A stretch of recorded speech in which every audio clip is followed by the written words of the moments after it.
Good night, folks. Good night. Welcome to another mini session surrounding the scripture verses found in Isaiah chapter 33 and verses 14 to 17. And it reads like this: Who among us shall dwell with the devouring fire? Who among us shall dwell with everlasting burnings? He that walketh righteously and speaketh uprightly. He that despiseth the gain of oppressions, that shaketh his hands from holding of bribes, that stops his ears from hearing of blood, and shuts his eyes from seeing evil, he shall dwell on high. His place of defence shall be the munitions of rocks. Bread shall be given him, and his waters shall be sure.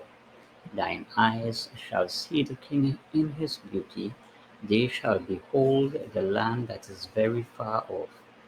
I want to specifically focus on these scripture verses, the parts about stopping your ears from hearing of blood, from hearing about violence, of people's blood being shed through violence, and of murders, and of rapes, and of pedophilia, and of sexual immorality, and horrible acts of murder taking place, and shutting your eyes from looking at such evil.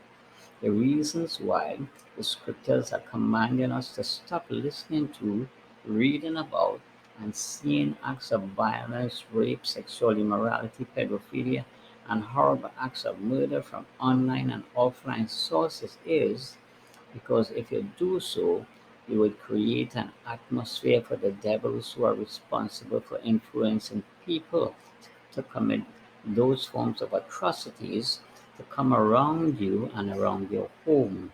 And secondly, the second reason why you should be very careful not to listen to, read, look at, and look at violent scenes, rapes, pedophilia, and gruesome acts of murder being reported through various forms of media, both online and offline media, is because words are seeds.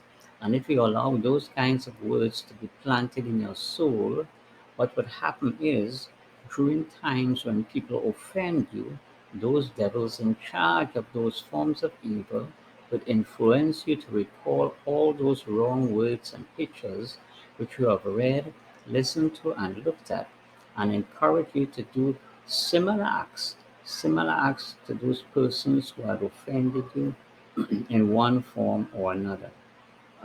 Whether you commit those acts in your imaginations or externally, either way, you would be committing sin.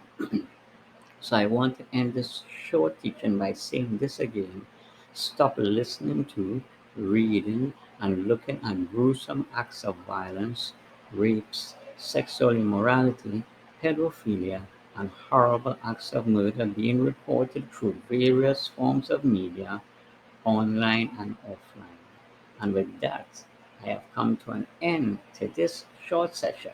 So until I complete another session, it will be bye for now, and God bless.